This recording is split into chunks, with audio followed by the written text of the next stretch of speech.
Highway మీద వెళ్తున్నప్పుడు చూసుంటారు కదా, శ్రీ నరసింహ చౌదరి ఫ్యామిలీ రెస్టారెంట్. ఈ హోటల్ బయట అలానే లోపల అన్నీ కూడా శ్రీ నందమూరి తారక రామారావు గారి ఫొటోసే ఉన్నాయి. ఈ హోటల్లో ఫస్ట్ మేము ఇడ్లీ అలానే ఒక మైసూర్ బోండాని ఆర్డర్ చేశాము. ఈ మైసూర్ బజ్జీని తినాలంటేనే భయమేస్తుందండి బాబు. ఇవేమో ఫుల్గా ఆయిల్ పీల్చేసి ఉంటాయి.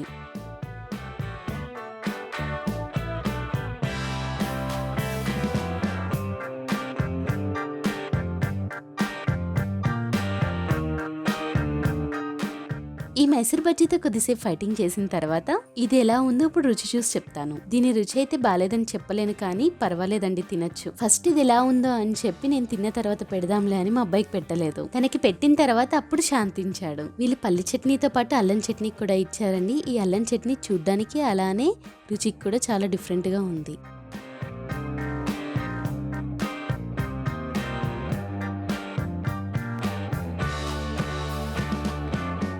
వీళ్ళ దగ్గర ఇడ్లీ అయితే బాగుంది. అలానే పల్లి చట్నీ విషయానికి వస్తే పల్లి చట్నీ తాలింపు వేశారు, టేస్ట్ కూడా బాగుంది. ఇడ్లీ తిన్న తర్వాత దోశ ఆర్డర్ చేశాము.